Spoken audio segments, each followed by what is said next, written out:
আমরা পৌঁছালাম ঝারসুগুদা স্টেশনে। এখান থেকে এই যে আমাদের গাড়ি আগে থেকেই বলা ছিল, তো এই গাড়ি করে আমরা এখন বেরোবো।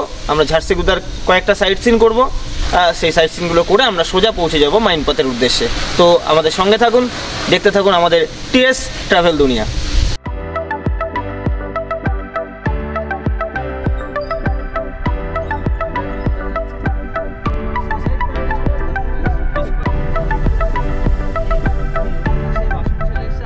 এখানকার গাড়ির ভাড়াটা কিন্তু ভাড়া হয় কিলোমিটার সিস্টেমে, অর্থাৎ পার কিলোমিটার। এবং আমরা যে গাড়িটা নিয়েছি সেটা 7 সিটার গাড়ি, এবং সেই 7 সিটার গাড়ি পার কিলোমিটার রেট হচ্ছে 13 টাকা করে, যত কিলোমিটার চলবে সেই হিসাবে। আর এর সাথে কিন্তু যুক্ত হবে ড্রাই গাড়ির পার ডে, যদি আপনি ফেলো রাখেন তাহলে 1400 টাকা। তো এই মেইন পাতে ঘোরার জন্য মোটামুটি 3 দিন তো লাগবেই। আর সব থেকে সুবিধা হচ্ছে ঝারসুগুড়া স্টেশন থেকে গাড়ি নেওয়া। তো ঝারসুগুড়া স্টেশন থেকে মেইন পাথের দূরত্বটা প্রায় 210 কিলোমিটার। আপনাকে আস্তে আস্তে বেশ কিছু সাইট সিন দেখাতে দেখাতে যাবে। আর ওখানে আপনার সাইট সিনের যে স্পটগুলো আছে সেগুলো কিন্তু অনেক দূরে দূরে, মানে এতটাই দূরে যে ওই সাইট সিন করতে কিন্তু আপনার আরো 400 কিলোমিটার কিন্তু রান করতে হবে। তাহলে ঝারসুগুড়া থেকে মেইন পাথের দূরত্ব যাওয়া আসা নিয়ে প্রায় 400 কিলোমিটারের উপরে, আর ঘুরতে 400 কিলোমিটারের উপরে, অর্থাৎ টোটাল রান কিন্তু প্রায় 850 কিলোমিটার মতন হয়ে যাবে। এটা আমরা ড্রাইভারের কাছ থেকে শুনে নিলাম। তো যাই হোক, আমরা ভ্রমণ শুরু করে দিলাম। আর এই তথ্যটা দিয়ে দিচ্ছি, আর গাড়ির মালিকের নাম্বার আমি দিয়ে দিলাম। আপনারা প্রয়োজন হলে যেরকম গাড়ি প্রয়োজন আপনারা কথা বলে নিতে পারবেন। ভারতের ভূখণ্ডে এক টুকরো মিনি তিব্বত যেটা রয়েছে ছত্তিশগড়ের মাইনপাতে। 1962-63 সালে তিব্বত থেকে প্রচুর তিব্বতী চায়নার অত্যাচার থেকে বাঁচতে ভারতে চলে আসে। সেই সময় ভারত সরকার তাদেরকে ছত্তিশগড়ের এই মৈনপাত পাহাড়ে প্রায় 1400 তিব্বতীকে 3000 একর জমি প্রদান করে, এবং সেই থেকেই জায়গাটি মিনি তিব্বত হিসাবে গড়ে ওঠে। জায়গাটির চারিদিকে নৈসর্গিক দৃশ্য আপনাকে মুগ্ধ করবেই। পুরো মেইনপাতের জন্য রাখতে হবে 2 রাত 3 দিন। আর যদি বর্ষায় আসেন তাহলে জলপ্রপাতের বিশেষ আকর্ষণ সে তো থাকছেই। আমরাও চলে এসেছি জলপ্রপাতেরই আকর্ষণে ভরা বর্ষায়। মেইনপাতের প্রথম পর্বের ভিডিওটাতে রাখছি শুধু এখানকার জলপ্রপাতগুলো। যে জলপ্রপাতগুলো দেখব রইল তারই তালিকা। আমরা যেহেতু ট্রেন অনেক আমাদের লেট ছিল, তাই আমরা আমাদের পৌঁছাতে ঝারসুগুদা প্রায় দুপুরে 1টা হয়ে গেছে। আমরা আজই মৈনপাতের উদ্দেশ্যে রওনা দিয়েছি। যাত্রাপথে এই আইবি রিভার, যে জায়গাটা কানাকুন্ডা স্টোন ক্যানিয়ন নামে পরিচিত আর কি, তো স্টোন ক্যানিয়ন আমরা জানি, আমরা সেই ভেবেই এসছি।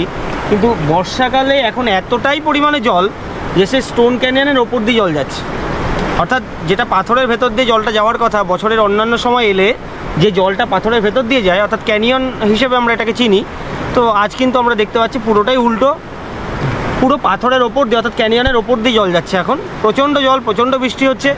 তো যাই হোক, এটা একটা অন্যরকম রূপ এই ক্যানিয়নের আমরা যথেষ্ট উপভোগ করছি। এবং এই আইবি রিভার কিন্তু উড়িষ্যার একটা উল্লেখযোগ্য বর্ষার জলে পুষ্ট নদী। কিন্তু মানে আপনারা দেখতেই পাচ্ছেন মানে কি ভয়ানক রূপ, কী তার বিশালত্ব, মানে আমরা ভাবতেই পারছি না যে এত ভালো আমরা একটা সময় এসছি, যে এত সুন্দর নদীর যে গর্জন, নদীর যে রূপ, সেটা এক কথায় মানে অনবদ্য।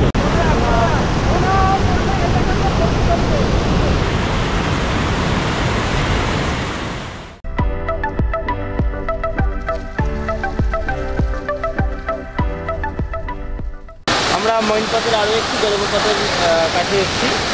এটি মৈনপথে ঢোকার পথেই পড়ে, মানে যাওয়ার পথেই পড়বে, টাইগার ওয়াটারফলস। এটার বিশেষত্ব হলো ওয়াটারফলসের যে অনেকটা ওপর থেকে জলটা কিন্তু নিচে গড়িয়ে পড়ছে।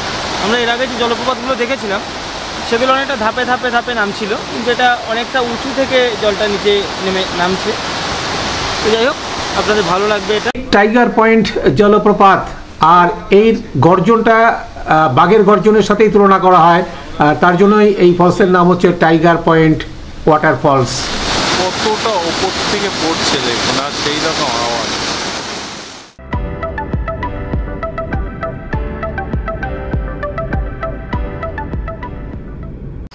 ফিশ পয়েন্ট জলপ্রপাত আমাদের দ্বিতীয় জলপ্রপাত। এটি জলপ্রপাতটি অনেকটা নিচে, সিঁড়ি দিয়ে নামতে হবে আমাদের অনেকটাই।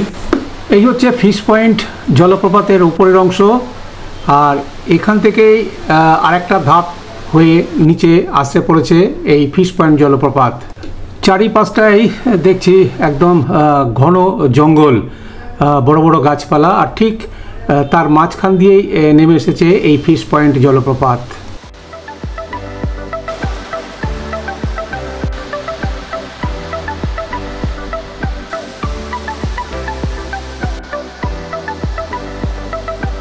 फिश पॉइंट हाँ, यह है मछली नदी। मछली नदी। हाँ। तो इसको मछली नदी क्यों बोला है? मछली नदी वो नदी के नाम है। नदी का नाम है। हाँ, तो नदी ये है। नदी के मछली है। मछली बहुत था, बाकी उसमें जहर डाल दिया, पूरा मर गया।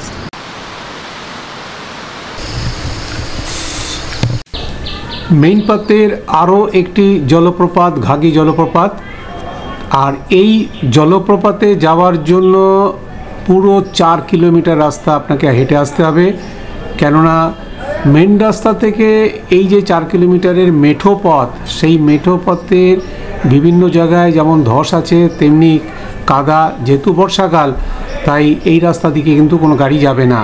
তো আমরাও হাঁটা শুরু করেছি, পৌঁছাবো ঘাগি জলপ্রপাতে।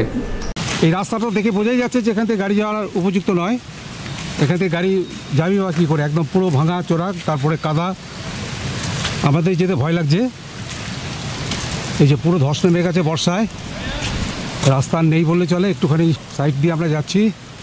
ঘাগি জলপ্রপাতের একদম খুব কাছে থেকে নয়, একটু ওপরের রাস্তা থেকে দেখছি। এখনও কাছে যেতে গেলে আরও একটু হাঁটতে হবে। হাঁটা মঈনপাতের যে জলপ্রপাতগুলি আছে তার মধ্যে একটি স্বল্প পরিচিত জলপ্রপাত এই ঘাগি জলপ্রপাত। আমি এই ঝর্ণা বা জলপ্রপাতটাকে স্বল্প পরিচিত বলছি এই কারণেই, কারণ এখানে আপনাকে আসতে গেলে প্রায় 4 কিলোমিটার রাস্তা ট্রেক করে আসতে হবে। জঙ্গলের মধ্যে দিয়ে, পাহাড়ের ওপর দিয়ে আপনাকে 4 কিলোমিটার রাস্তা ট্রেক করে আসতে হবে। যদিও রাস্তা খুব একটা খারাপ নয়, কারণ লাল মোড়ামের রাস্তা করাই আছে, কিন্তু গাড়ি আসা একটু কষ্টসাধ্য ব্যাপার, বড় বড় বোল্ডার আছে। তো 4 কিলোমিটার ট্রেক করে এখানে আসতে হয়, কিন্তু আসার পর আপনার মন ভরে যাবে। বিশেষত বর্ষাকালে যদি আপনি আসেন, এই যে আপনি দেখতেই পাচ্ছেন পেছনে আমাদের ঝর্ণাটা আপনাকে মুগ্ধ করে দেবে। ওকে,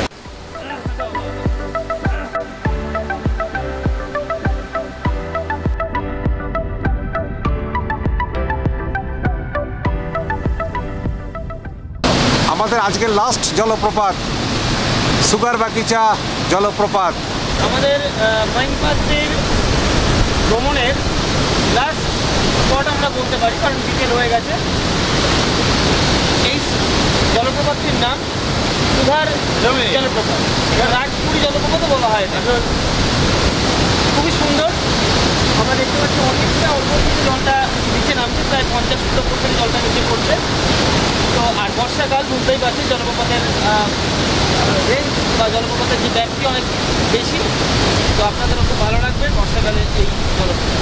সুধার বাগিচা জলপ্রপাত, রাজপুরিয়া জলপ্রপাতও বলা হয় একে। অনেকটা উঁচু থেকেই এই জলপ্রপাতটা নেমে আসছে। প্রচুর বর্ষা হচ্ছে এখন ছত্তিশগড়ে। আমরা চারিদিকটাই দেখেছি যে প্রচুর জল, আর তারই ভয়ঙ্কর রূপ আমরা দেখতে পাচ্ছি জলপ্রপাতের মধ্য দিয়ে।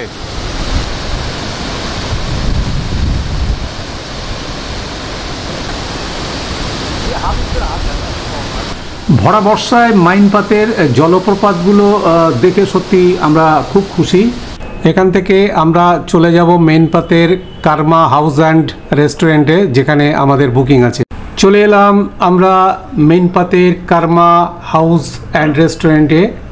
এখানে থাকা এবং খাওয়ার ব্যবস্থা খুব ভালো, এখানে অবশ্যই আপনারা থাকতে পারেন। এখানকার কন্ট্যাক্ট নাম্বারও দিয়ে রাখছি, আর এই রেস্টুরেন্টের যে মালিক তার সাথেও আমরা পরিচয় করে দিচ্ছি। আমরা এখন দাঁড়িয়ে রয়েছি Karma house and restaurant. House and রেস্টুরেন্টে হোটেলে আমরা রাত কাটিয়েছি। ভীষণ ভালো ব্যবস্থা, ঘর ভালো, খাওয়া দাওয়া আরও ভালো। হোটেলের যিনি মালিক, আপনার নাম? রিমা ওবরাই। ওবরাই। রিমা ओबराई হ্যাঁ উনি 2-4 কথা বলবেন এখানকার যুবতী পাচ্ছেন। जी मैन पार्ट कैंप नंबर 2। हाँ और सर ये टूरिस्ट प्लेस, इसमें घूमने के लिए बहुत सा जगह है। फिश पॉइंट मतलब सर 2 दिन लगभग आपको लग जाएगा पूरा पॉइंट घूमेंगे तो कंप्लीट करने के लिए। ये कंप्लीट कर लेंगे। তো আচ্ছা আচ্ছা পয়েন্ট जी fish point, Mehta point, tiger point, Lichi garden, apple garden, Ulta Pani, magnet point, sunrise point, sunside point, फिर घाघी झरना, टिंटनी पत्थर, रामगढ़ और भी सर बहुत जगह है। जी बहुत तो ये जगह। पूरा जगह आज एक दिन में कंप्लीट होगा?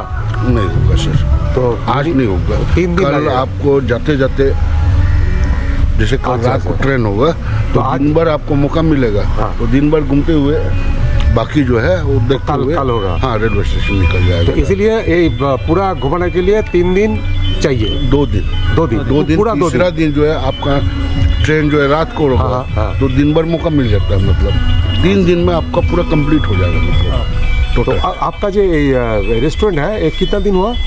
सर 3 साल हो गए। 37 3 इयर्स 3 इयर्स नया है। 3 साल नया। तो आप पहले क्या करते हैं? खेती बाड़ी, किसान आदमी से, अभी भी किसान।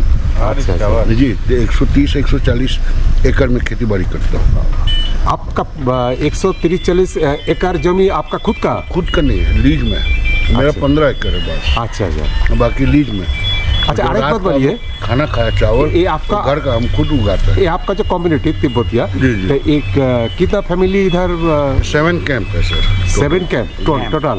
Camp number 1, camp number 2, camp number 3, কর্মা ক্যাম্প নাম্বার 2। जी कैंप नंबर 2 है। अच्छा अच्छा ठीक है। जगह बहुत अच्छा है। कितना फैमिली है? जी एक कैंप में कितना फैमिली है आप लोग? 35-36 फैमिली, 40 जहाँ ज़्यादा कैंप है वहाँ ज़्यादा घर।